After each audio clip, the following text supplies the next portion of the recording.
Good afternoon. The Wichita Historic Preservation Board meeting is now in order. I'd like to welcome everyone and hope you're off to a wonderful 2023. First order will be a roll call to confirm that we have a quorum.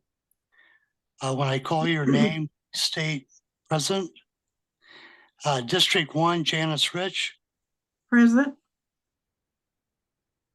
I represent District 2, Bob Potter. District 3, Elena Engel. Here. District 4, Janice Dixon. Janice Dixon, present. She's online. District 5, Gary Bond. Present. District 6, Claire Wellenberg. Present. And the mayor appointee, Bruce Rowley. Present. Thank you. The agenda was provided to all board members on January 4 via email. Are there any changes required of the agenda? Hearing none, we need a motion to approve the agenda as written. And to move, Engel moves that we approve the agenda as received. Rowley seconds. It's been moved and seconded to approve the agenda. Unless there is an objection, the agenda is approved as published. Correspondence? We have no correspondence at this time. Meeting minutes. The December 12 meeting minutes were provided to the HPP board via email on January 4 for review. Are there any changes required to the minutes? Hearing none, we need a motion to approve the minutes as published. Engel moves to approve the minutes as submitted. Rowley seconds. It's been moved and seconded to approve the December 12 meeting minutes as published. Unless there is an objection, the meeting minutes are approved as published. And it would probably be good to show, I believe Janice Rich was absent the last meeting, so that should be an abstention vote. Okay, I'll write that down.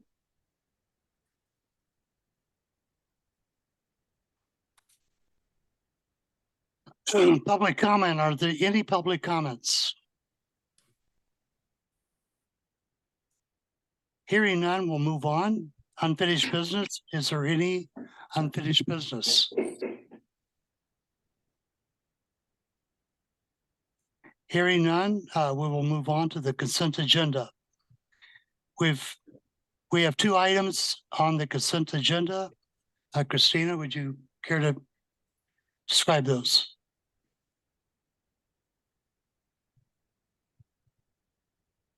Good afternoon, everyone. On the consent agenda, we have HPC 2022-00135 at the Llewellyn House at 1245 North Broadway.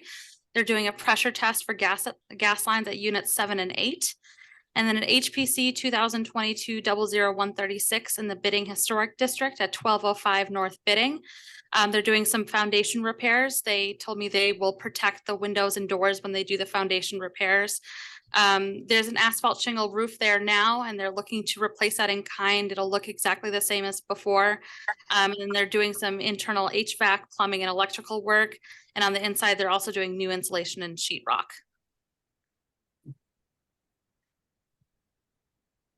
Is there any questions about the consent agenda? Hearing none, we've heard the staff summary of the two projects.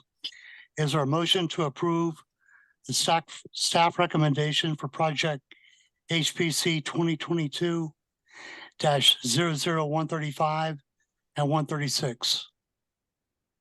Engel moves that we approve the consent agenda as put forth by the staff member. Rowley seconds. It's been moved and seconded to approve the staff recommendation for projects HPC 2022-00135 and 136. All those in favor, say nay. Say yay. Aye. Yay. Yay. Yay. Opposed, say nay. Are there any abstentions? The motion carries.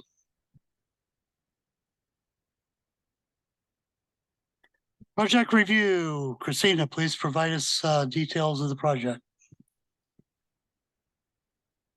All right, this is HPC 2022-00137. The applicant is with us here today virtually, David Raypour. He is requesting a second floor balcony and first floor roof deck on the single family house that's located in TF3 two-family residential district zoning. And the recommendation here is to approve. So I'm going to skip forward to some photos here. This is what the site looks like. Before my time here, there was a larger remodel that includes upgrading the HVAC, upgrading the plumbing, upgrading the electrical system, and installing new flooring on the interior and painting the inside. The addition that's in the back here was constructed in 2018, following approval from the Wichita Historic Preservation Board. And see if I can move photos here. There we go. This is a non-contributing garage that's in the back. This is the Arkansas River, the Little Arkansas River. This is just looking north towards the site. I believe these are all new windows and wood siding. This was all approved in 2018. And this is looking away from the site. Okay, so this is the facade in question. So they're looking to build this second floor balcony, which kind of looks like they've already started here, and first floor deck on the north side of the house's two-story addition. So the balcony will be the width of the existing second story double doors and will extend out 3 feet. So as you can see by the framing here, that's a dimension of the balcony there. The wood balcony will be supported by cantilever joists, and the balcony's railings will feature balusters with square posts at the corners and the middle. And I'll fast forward here to the proposed railing, what that's supposed to look like. And then the balcony's railings will also be painted to match the house. So it'll either be navy blue or white to match the existing house's color scheme. And then the unpainted wood deck will be located directly below the balcony. It will extend the length of the two-story addition and will be the width of the rear double doors. So that is what the proposed deck is supposed to look like. They're saying wood, unpainted, preferably stained, but it will be unpainted. So a little bit about the Bidding Historic District. It's located within the city limits of Wichita and Sedgwick County. This small residential district consists of the 1,100 and 1,200 blocks of Bidding Avenue. It is bounded on the south by North Riverside Park and on the north by the Little Arkansas River. Within the boundaries of this district, there are 39 contributing buildings, 20 non-contributing buildings, and 1 contributing structure. This particular house is called the King House. It's a contributing resource within the Bidding Historic District. So this 1-story wood frame house has classical revival details, as well as an irregular roof form typically found in the late Victorian era. Classical references are found in the gable end returns and the simple square porch columns supporting an entablature. The roof is hip with gablets, and there is a lower front gable porch roof. Windows are tall, narrow, and 1/1. The house has wood shingle siding, and there's that 1-story non-contributing garage that I mentioned before. So a little bit of case history. On October 25th, 1886, the Greifenstein's 12th edition subdivision was created. This house was constructed in approximately 1911. And as I mentioned earlier, back in 2018, the Historic Preservation Board approved this 2-story addition onto the house. Based upon the Secretary of the Interior standards for rehabilitation and the design review guidelines for the Bidding Historic District, staff recommends approval of this application. Standard 10 states that new additions and adjacent or related new construction will be undertaken in such a manner that, if removed in the future, the essential form and integrity of the historic property and its environment would be unimpaired. And then the design review guidelines for the bidding historic district states that wherever possible, new alterations or additions to buildings should not obscure or confuse the essential form and character of the original building. Avoid new additions or alterations that would hinder the ability to interpret the design character of the historic period or the district. Alterations that seek to imply an earlier period than that of the building are inappropriate. Alterations that seek to imply an inaccurate variation on the historic style are also inappropriate. And with that, I will stand for questions. I'd like to ask a question of the owner or the person that's doing this addition. I noticed the balcony is very, very small. I'm wondering what they're planning on putting out there and whether there's going to be any weight on it. It just seems to me like it's very small. And I'm wondering what the use is going to be of that. And also I'd like to know if that patio that's coming out is going to be up against those doors that are coming out of the house. It looks to me like that's what's planning, but I wondered if it just comes straight out or if there's going to have to be a step up or anything. Oh, Are okay. you okay? Can you hear me okay? Yes. Okay, thank you for those questions. Thanks for letting me speak. I'm David Rapour. My wife Donna and I purchased this property earlier this year and are just beginning some of the projects there. Let me address the second question first, which was the lower deck. Our plan is to have that deck level with the interior floor as it comes out. So right underneath that sliding door that you see there, and then have one step down to the grass from the. That makes sense. Yeah. No, I don't want anybody tripping as they're kind of coming out. Is on the upper balcony. First, please accept my apologies for starting work on that. As soon as we stopped it immediately, as soon as we realized we needed your approval, so that's why you see it unfinished at this point in time. Our framers, according to the code, have those joists extending very far into the house from there, creating a cantilevered situation where I believe it's only 25%, I believe, of those joists are actually sticking out. You see 75% of them go into the house and are kind of attached to the existing joists of the floor. So it should be very, very strong. But really, in answer to your question, we're putting this on because our insurance company required us to have a structure here in case somebody fell out that door. We probably wouldn't have done that. Meaning we probably wouldn't have put a door there at all, except it was there when we purchased the home and needed to have that for safety purposes. So that's really the intent of what that little balcony is for. We just want it to look right, relative to the historical nature of the house. Thank you for the answer. Yeah. Okay, thank you. And I just have a comment. This is close to where we live, so I drive by here almost daily. Okay. Through the years, I've been watching this poor house struggle and have kind of starting stops on renovation, and it is doing an amazing job now. So I appreciate what you're doing.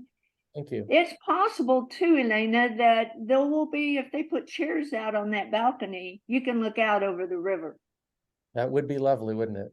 Yes, because that north faces the little arc. It is kind of a messy part of the Arkansas River, but hopefully we'll keep improving that. And it would just be, I understand, a door to nowhere is a serious hazard. Right, So right. I appreciate what you're doing. It did bother me a little that you had started without permission. I But apologize. your explanation makes sense. I didn't know if it was the same owner, but you are a new owner. So I Yeah. appreciate that explanation. I think it's great. Thank you. Thank you.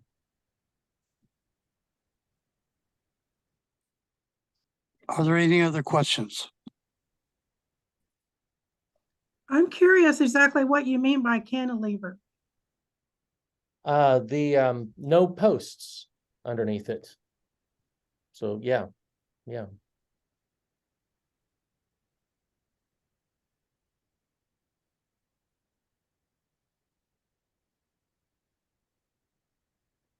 Hearing no further questions, we've heard the staff summary for this project to approve the application. Is there a motion to accept the staff recommendation? And that is to approve the application for HPC 2022-000137. Angle moves that we accept this project. Willenberg seconds.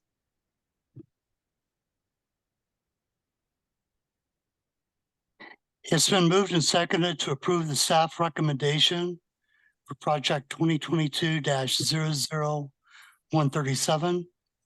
All those in favor of the staff recommendation, please state yay. Yay. Yay. Yay. Opposed, please state nay. Are there any abstentions? Hearing none, the motion carries. Thank you very much. Our next item of business is discussion on PUD 2022-00018. Yeah, Christina? so we have John Clodfelter here today. He's here to talk about some proposed elevations for the additions onto the Holyoke Cottage and to form a subcommittee to come up with an appropriate design for those additions. And you have access to the keyboard here, so you can use the arrows to go through your slides.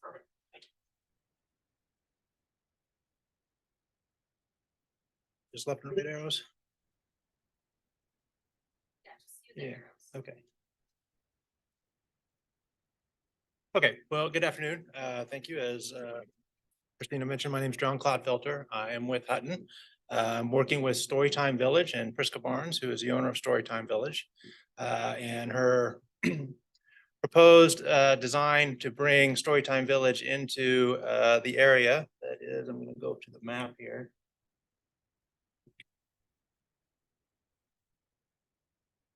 Yeah, bound by Holyoke to the west, Fairmont to the east, and 16th Street to the south. She's taking a look at the 4 properties there inside that red box. If I were to label these as property 1, this is Holyoke Cottage. Property 2 is actually a vacant lot right now. That structure no longer exists. Property 3 right here is a triplex that is currently being lived in. And property 4 is the Fairmont Cottage. It's our understanding that both Holyoke and Fairmont Cottage are on the historic register. And our concept is to maintain both those structures in conjunction with this proposed, it's about 25,000 square foot of space that's going to house all the program for Storytime Village. Backing up.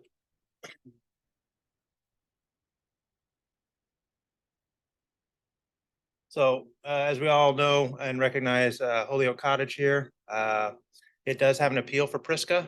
She grew up in the neighborhood and has some fond memories of just being a kid in that neighborhood and wants to help restore and bring life back into that neighborhood. She also has an interest in this particular building because of its historic nature, its tie back and its origination as part of the Fairmont College for Women, and its eventual tie to WSU.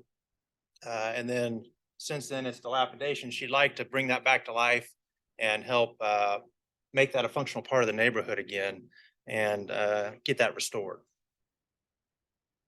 This is the triplex right here. that is currently habited. The owners, the Farha group, I think are planning on potentially moving this structure to make way for some of the Storytime Village design work.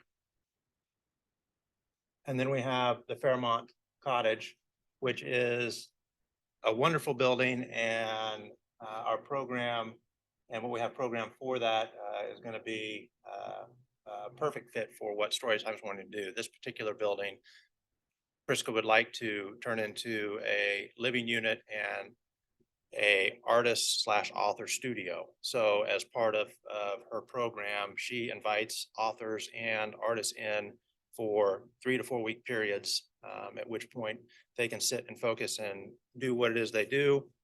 The patrons that Storytime serves are able to go over there and see what an artist does, what an author does, and actually watch them at work. So this gives them a little bit of autonomy on the Storytime Village campus, but will allow them to go ahead and integrate that function of her program into this 25,000 square foot facility.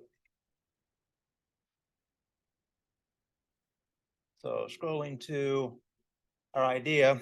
So as we started taking a look at this and trying to figure out how we were going to keep a structure in this corner and a structure in this corner, I was really starting to scratch my head about how do we integrate all this. And at the scale of 25,000 square foot internal to a resident or a residential neighborhood, how do we break that down so that it doesn't feel like a big commercial building dropped in the middle of this neighborhood? And fortunately, Prisca was great in naming her operation as Storytime Village and gave us an immediate clue as to how we could start to do that. And the obvious was to go ahead and basically create a village for her. And in this image right here, you can see that we have kept Holyoke Cottage intact. And we've got a wing that comes off to the east that is broken down to make it look like other houses. And then we have a wing that extends off to the north that does the same thing. So if we go back to the plan, Holyoke Cottage sits right here. Our plan is to keep that intact. And this area right here will serve as the entry, the main entry into Storytime Village on the first floor. It will house a little bookstore in there. And then the upper level to that will house all the executive offices of Storytime Village. Our plan is to go ahead and extend a building addition out this way to the north, and then another building addition out this way to the east, off of Holyoke Cottage on each side. And then there's an infill back in here that would be a larger, well, I say larger scale structure, it's a community gathering space.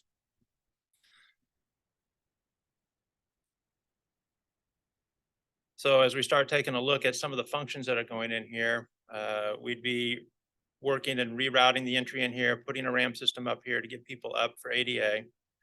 Front door would be up in here underneath the covered porch. And as I mentioned down here, we'd have some of the entry sequences, reception. There's going to be a place that is going to be informational. Think about, on the Turnpike, you have the Kansas Information Centers. She wants to develop something and out like that on the first floor that is all geared to everything literacy. So it gives people that come in the option to exercise and find out what is available in the community that can help them with whatever reading issues they may be having. Her primary focus on this and her mission in all this, as she has it listed, is to inspire a lifelong love of reading for underserved Kansas children from birth to age 8. So her programs really start young. And literacy can be a scary thing for those that can't read. It's an intimidating thing. And so her first goal in this was to develop a building that was not intimidating at all. It had to be friendly. It had to be inviting. And so the idea of creating a small village that has a home-like feel to it was very, very appealing to her. It's also got other programs that extend out beyond age 8 into the adult realm. You can go here and kids and adults alike have the opportunity to come in here and focus on how to write a book, illustrate a book, and then publish a book. At which point they then sell the book inside the bookstore in here. With the proximity to WSU, I think she's also hoping to partner with WSU and get some of the WSU classes pulled into here so that they can maybe do a co-op and help teach some of the curriculum. She's busy developing a curriculum. So inside here is going to be a small studio, video studio, sound studio, because she's actually developing TV programs that tie into the curriculum that she's developed. I did mention we have a community center or an activity space plan for this that will be nestled back behind all of this. So it's not present and really visible from Holyoke or 16th Street. And even it's somewhat shielded down Fairmont. Because it's a bigger room and requires a bigger roof, it was harder to break down into these roof lines. So that's why we tucked it back in back to shield it from the residences viewing it.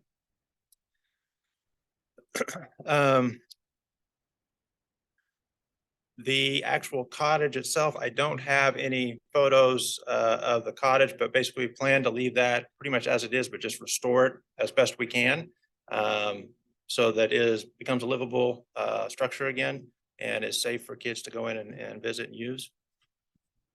This is a view from Holyoke, and you can see how we're coming up and attaching our new structure up against the Holyoke cottage. And then this is a view from 16th Street where we're doing the same thing. Again, we're planning on coming in this area and making our attachment point and then building to the east there. And so again, I think the goal of today was just to get you brought up to speed. We had shown this back during the PUD a couple months ago. And I think now we're just looking to get a committee formed to help us walk through this process and come up with a viable solution so that we can save Holyoke Cottage and save Fairmont Cottage, get Prisca and Storytime Village set up in this neighborhood and revitalize this section of the land.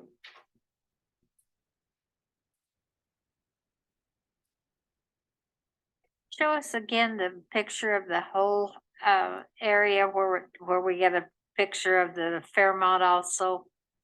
The plan view. Yeah, okay. Okay.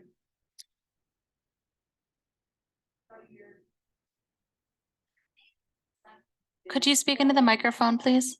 Sorry. So what you're needing is to fill in the part around Fairmont Cottage and the parts south of Fairmont Cottage, right? Well, here's Fairmont Cottage, Yeah. and that's going to remain freestanding.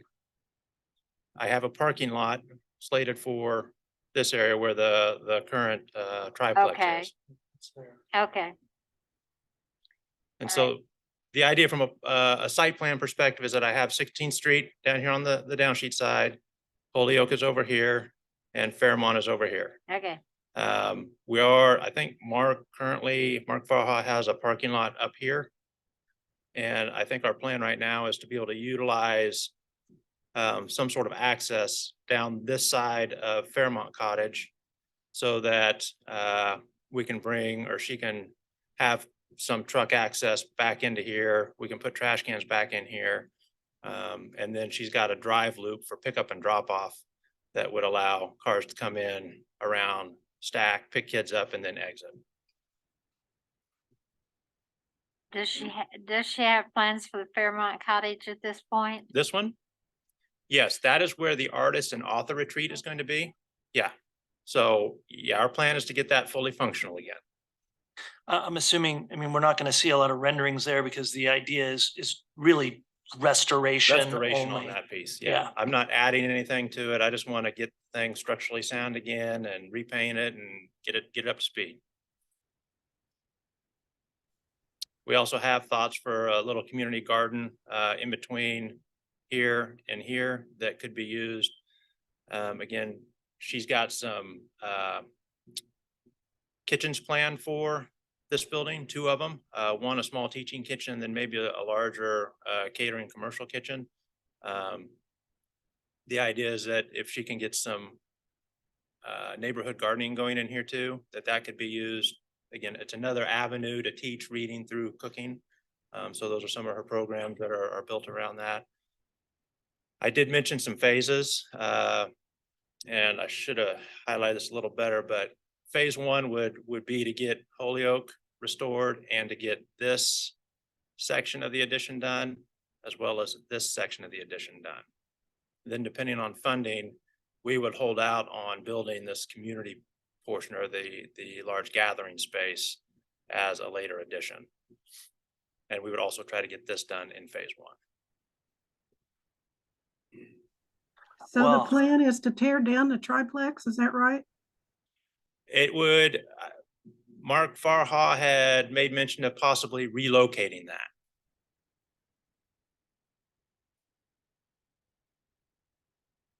But yes, depending on what we need for parking counts and the necessity of having a parking lot here, that house would likely have to move.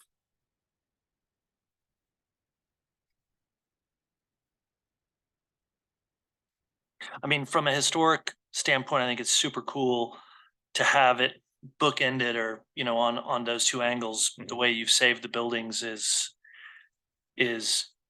pretty cool. I mean, part of me would love to have a breezeway between those other structures. Yep. But I do understand probably from a security and lots of other standpoints why it makes sense to attach them. Yep. I'm assuming that meets our guideline of being able to have, you know, be removed eventually and not have it impact the structure the way that it's attached there.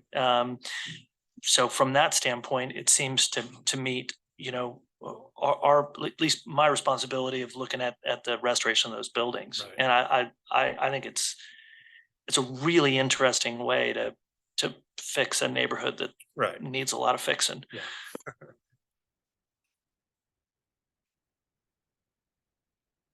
I guess I kind of question whether a design review committee is appropriate at this stage, because you're still in the conceptual phase, and really, I think our charge is to review those concepts that come out of your planning rather than develop them. Well, and that was a question because I think that what you were talking about right there was exactly the one thing that I think I heard out of the PUD presentation was, is this connection an issue for anybody?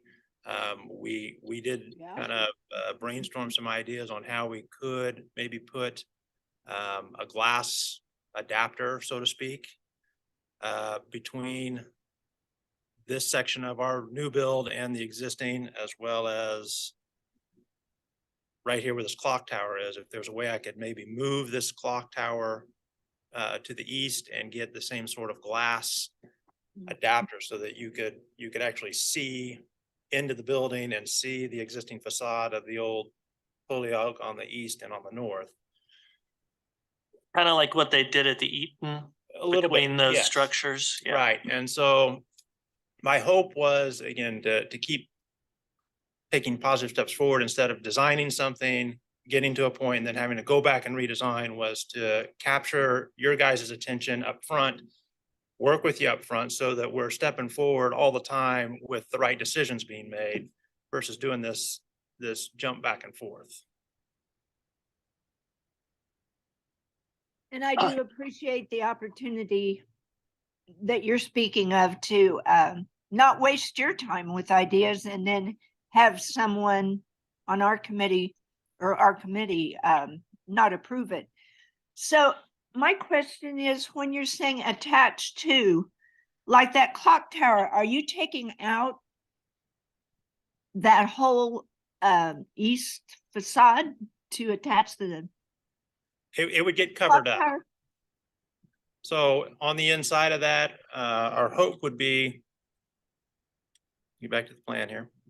So that tower that you saw is right here in the plan. And I don't know if you can see that very well, but We this, can't. If we're remote, we can't see a pointer. okay.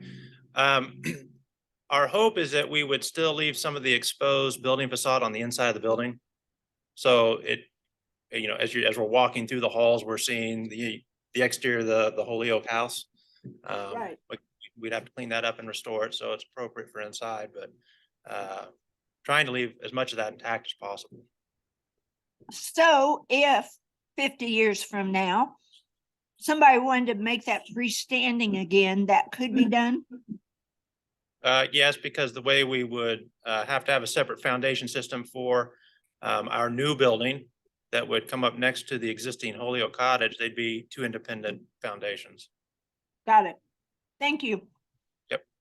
And that makes it easier for us because part of the guideline is that any alterations made should be able to be undone.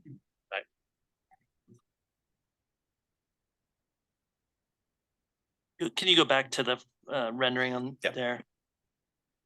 I mean, I'm not an expert as much as you perhaps on this. Is it your belief that these additional structures here follow the design of that time, of that correct time Right. period?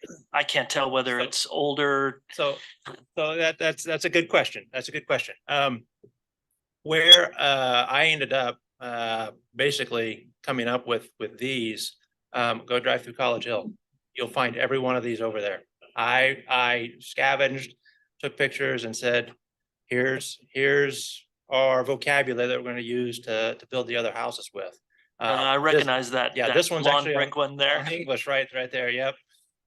There's several Tudor style over there. And then, I dipped a little bit and, played a little bit on the farmhouse idea over down on this end. So again, it's just an idea of trying to, College Hill's a great example of just different types of architectural styles, all hitting about the same time period. Felt like it was a great solution to, again, keeping a commercial building from feeling like a commercial building in a residential neighborhood.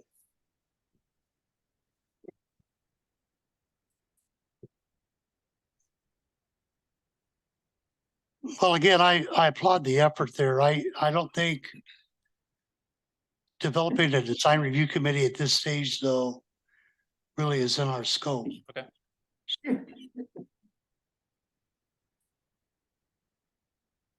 I know that's typically done after we receive an application, after the conceptual part's been hammered out. Okay. And So who could give me some guidance on just what I was talking about though, is if do we feel like it's something we're comfortable with, close to as designed, that I go ahead and finish getting some more information put together for you? Or do we feel like we really need to have some sort of glass adapter, if you will, that interacts between this structure and this structure? One of the other guidelines is that it not pretend to be something that was there all along. Right. And so we need to keep that in mind in keeping them so that they can be done away with in the future. Right. But I don't think anybody would be confused about houses abutting like this. That would never have been done in 1880 to 1935, true. which is roughly what you've got design wise there. It's Mhm. it's cool. It fits the storybook village. I think the materials used are going to show that they're newer or not of the same period. Yep. So Elena, my opinion would be that would be all right. Something close to his conceptual drawing. It's really cute and I'm looking forward to seeing it. Mhm. John, to answer your more specific point of, do we need a divider Yep. there? From my opinion, I think a divider is a bit ham-fisted in trying to make the point these are different. And back to, I think it was, I can't remember what it was Claire or Elena's point about, it's obvious that they're new the way that they're townhoused like that. So I don't think some sort of glass divider is necessary, particularly if the way it's constructed is such that, as you pointed out, they're on separate foundations. 50 years from now, they can be torn down and the original structure still stands on its own. And I think that meets the standard that at least my understanding of the standard we're looking for. Okay. Yeah, and I would agree. I would think if you want to include somebody, there are some past HPB members that might be willing to just meet with you infrequently, or Okay. at some point you'll want to probably pull in somebody from Wichita State. As you mentioned, you'd like to work with them on some of the programs. Yep. And I don't know if Jay Price would be involved, be interested in being involved, or any one of us could meet informally, I would assume. Is that right, Christina? Yes, that's correct. Okay. No more than 3 people. And I've already had conversations with Jay Price, Cool. specifically on some of the historic aspect and getting some more information on my end. Just because it's going to help with some of the historic detailing, as well as some of the fun detailing we may do on the inside, and spread that out. You know, a name that comes to mind is Mike Syward. He's retired now, architect. He's been on the preservation board. If you just wanted somebody else to throw some ideas at, I don't know if you know Mike, Okay. but you know, I can see your point in wanting some advice as you go along. It would be informal and not official, And that's fine. but I think some of us would be interested. Great. Perfect. I Thank you. agree with Bruce that I'm not sure that the glass divider needs there. I think the way you're approaching it looks to me like it would be fine.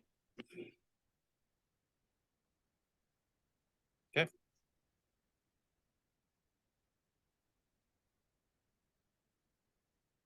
Wonderful. Thank you. In the future, are you thinking about applying for any tax credit project on either of the 2 properties? That is something that we haven't addressed yet. We're still, we've got a preliminary budget set, and we're continuing to refine that as we move through this, and we're going to see what Prisca will want to go after in response to that. And it may be something where, for sure, on the Fairmont Cottage, she may go after it there, because again, we're just restoring that and not touching it like we are on this one. So we got to navigate that with her still. Sounds good. Okay. It's exciting. Yes. Thank you. Appreciate your time.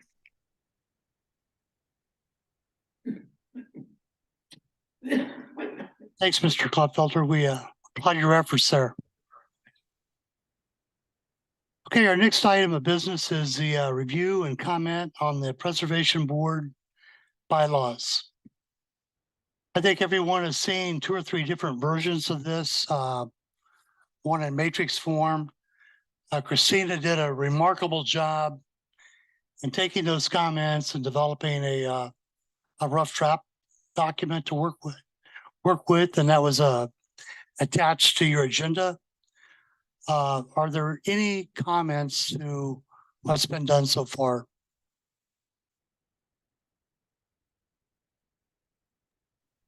I have to apologize. I didn't realize there was a computation on the agenda. So I have not looked at that. I'll try to scan through real quickly, because I did make some comments earlier and sent to Christina.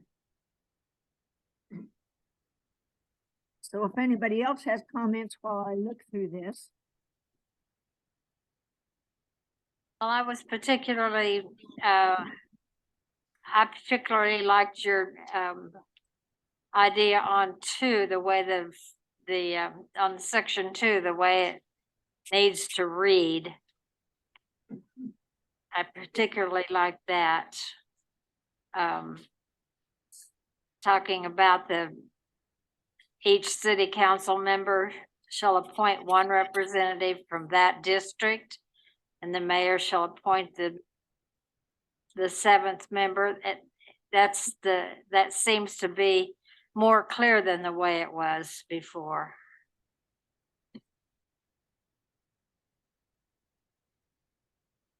Okay, I'm having trouble finding it, but did we add that then those appointments are confirmed by the city council? Because they are. I'm trying to. Yes, that was added. Okay, thank you. And my other question mainly, when I sent it back, Bob, I don't know if you saw it, but I sent my comments back and I said, Bob did a super job and I liked your format. It was so easy to follow. And I would just make a check mark when I agreed, and I made a few comments there, but you put a lot of work into this. Is our legal person one of our, excuse me, ex officio, or is he just sitting there? Yeah, I'm just sitting here. Yeah. Are you part of the ex officio members? No, I am not. Just an Okay. advisor. Advisor, okay. Do we need to refer to that anywhere? I went back and looked at the municipal code on development of the various committees, and I couldn't find where legal was ex officio on any of them. Right, but do we need to say he is present as a advisor? As I saw it earlier, there was no mention of a representative of legal, and we have one and we love to have him. So I don't know if we need to mention it in some way, not as a ex officio, but as an advisor. I don't think it's necessary. I don't know. Yeah, again, I was trying to be consistent with what the municipal code said, and there was no mention Of in, legal? Okay. Yeah. What is our legal advisor think? It's not necessary to be referenced as an advisor. Great. It's not municipal code, and all committees are provided legal assistance. Great. That's good. I like simple, shorter. Again, Bob, you did a great job, and Christina, thank you.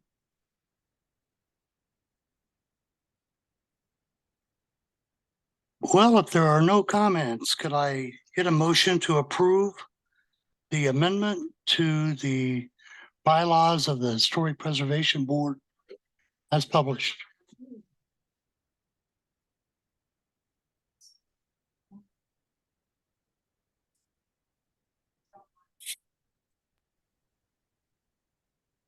Willenberg moves to approve the amended bylaws of the Historic Preservation Board as presented January 9th, 2023.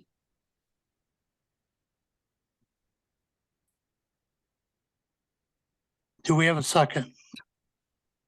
Rowley seconds.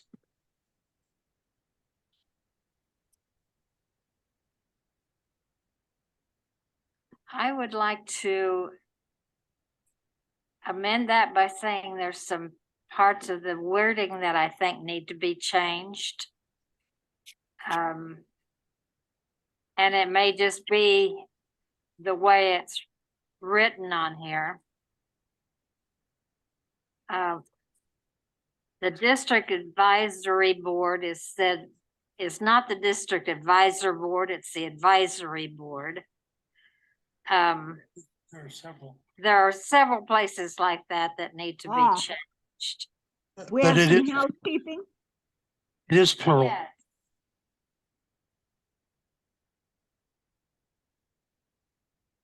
I would withdraw my motion if we want to look this over, and Elena, you do your housekeeping, and anybody else, and we formally adopt it at the next meeting. Would that be better?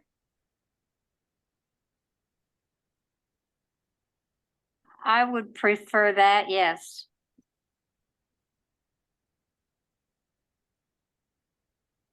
Then Atlanta, do you wish to withdraw your motion? I made the Councilman Clare. motion. Claire would withdraw if the second Bruce would agree. Sure. Okay. And like I said, I didn't have my mistake. I did not follow through and read the presented final. So that'll give us all a chance to do any little. I think we all agree the content is good. The some housekeeping grammar errors might be present. Okay, so the motion's been withdrawn. Is that okay for the seconder? Thank you, Claire. Okay, it's been withdrawn and seconded. I guess the action item would be for the next meeting for Elena to bring suggested language changes to the board for review. Or anybody else. Can Yes. those be suggested to Christina in the interim and included in a final that can then be presented for motion at the next meeting?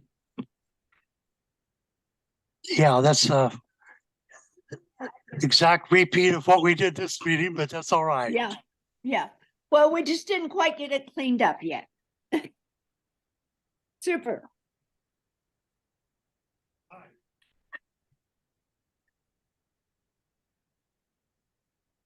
Do Do we need a motion? Yeah. I moved this, would that be tabling until next week with any suggested revisions submitted to Christina? Is that what we need? Honestly, because you withdrew the motion, it's still Right. on the floor, so the action item will simply be for Elena or whoever else has suggested wording changes to get those to Christina for publication, and we'll review at the next meeting. I so move.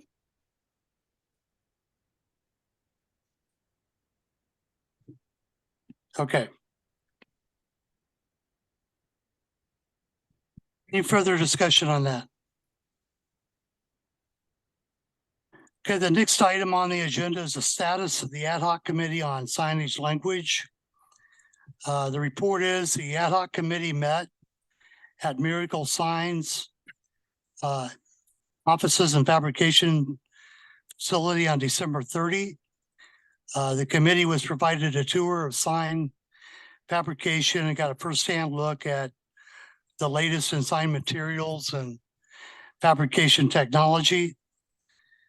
Following the tour, the proposed language for items 61, 62, 64, 76, and 77 of the design guidelines was further discussed. A second draft of the proposed language was compiled and sent to the subcommittee for review. Those comments are due on January 11.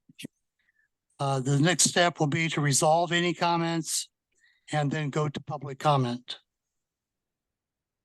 So there'll be a further report on this task at the next meeting. Any questions on that particular item?